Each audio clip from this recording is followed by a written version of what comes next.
मैंने भी कुछ बताया था कि नहीं बताया था? मैंने भी कुछ बताया था। बताने से क्या होगा, हम जलसा बर्बाद करेंगे क्या?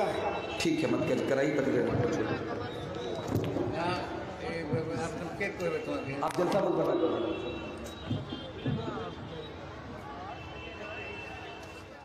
करना ही पड़ेगा। नहीं नहीं, कोई जबरदस्ती नहीं है भाई।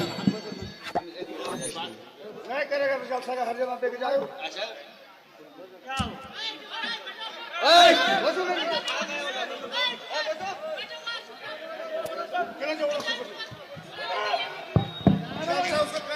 भाई शेख हुसैन साहब को लाया जाए, भाई जल्दी शेख हुसैन साहब को स्टेज पे लाया जाए।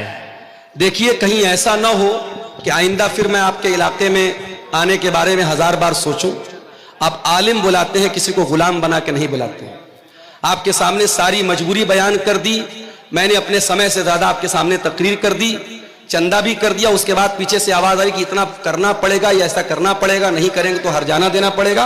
मैं किसी का गुलाम नहीं हूं भाई, मैं किसी का गुलाम नहीं हूं। अब आप लोग समझ लीजिए आपको क्या करना है। मैंने जलसे में तारीख दी तो किसी के हाथ की नाम की मैंने गुलामी नहीं लिखवाई थी। आपको क्लियर कर देना चाहिए कि आप गुलाम बन के आ रहे हैं। आप उलमा की इज्जत नहीं कर सकते, मत कीजिए जलसा, आप बंद करा दीजिए जलसे और मदरसे। आलिम को बुला के जलील कर रहे हैं, आप स्टेज पे धमकी दे रहे हैं।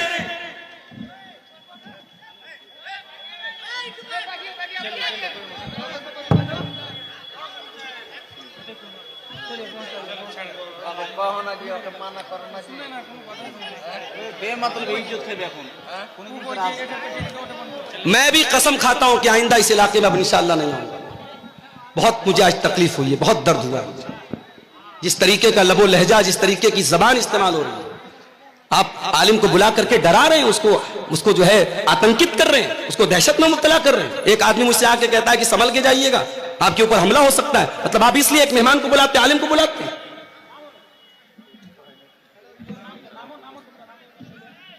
मैं मोहब्बत से, नरमी से बात कर रहा हूं, समझा रहा हूं, आपके फेवर की बात कर रहा हूं, और आप इस तरीके से मेरे साथ सलूक कर रहे हैं। मैं कितनी बार बताऊं कि मेरी मजबूरी है भाई। मुझे शौक है कि मैं बाई रोड 400 किलोमीटर का सफर तय करके जाऊं।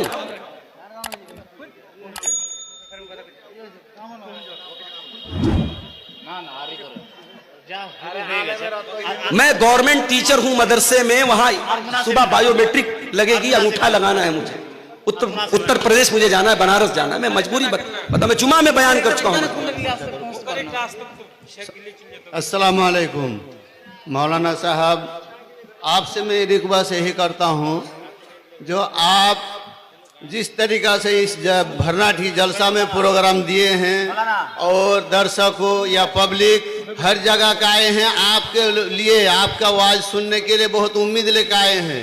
जिस टाइम आपसे आवाज सुनने के लिए आपको बैठना चाहिए, उस टाइम में आप उठ के जा रहे हैं। इसके लिए पब्लिक जो है खड़ा परेशान है।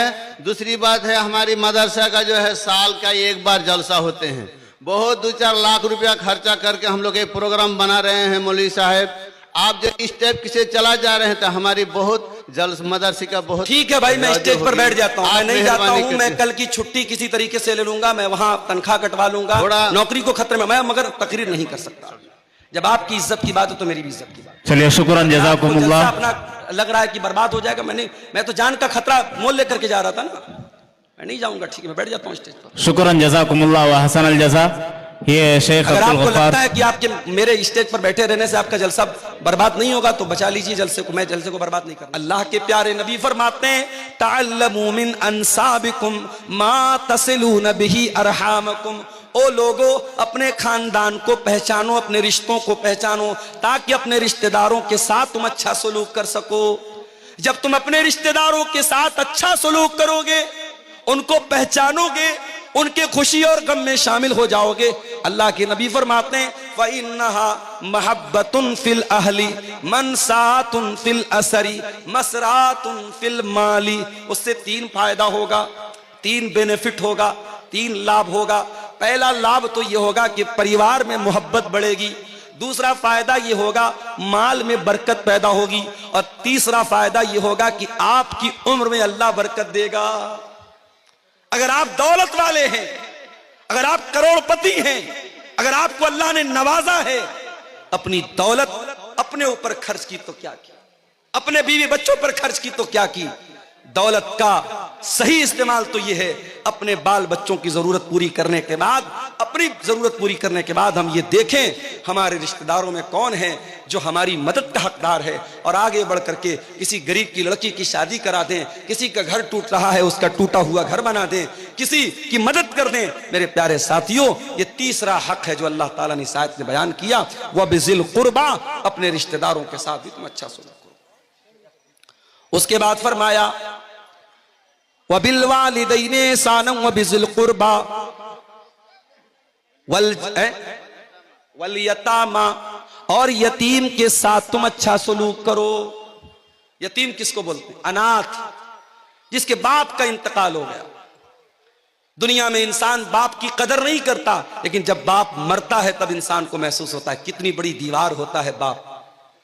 जिस बच्चे का बाप इंतकाल कर जाए, जो बच्चा यतीम हो जाए, अनाथ हो जाए, आज मदरसों में देखो अनाथ बच्चे पढ़ते हैं।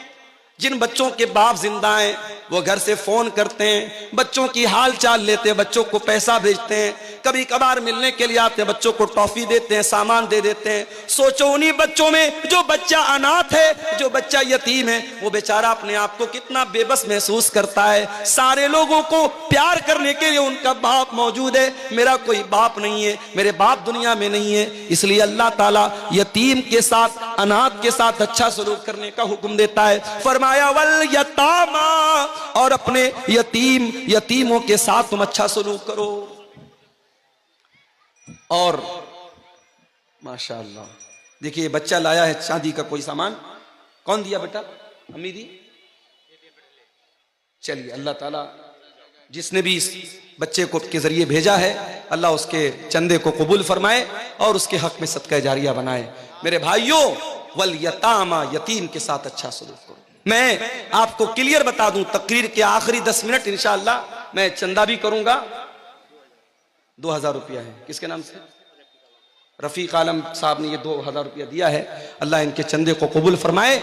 मेरे भाइयों, यतीम अगर कोई बच्चा है, हो सके तो उसके सर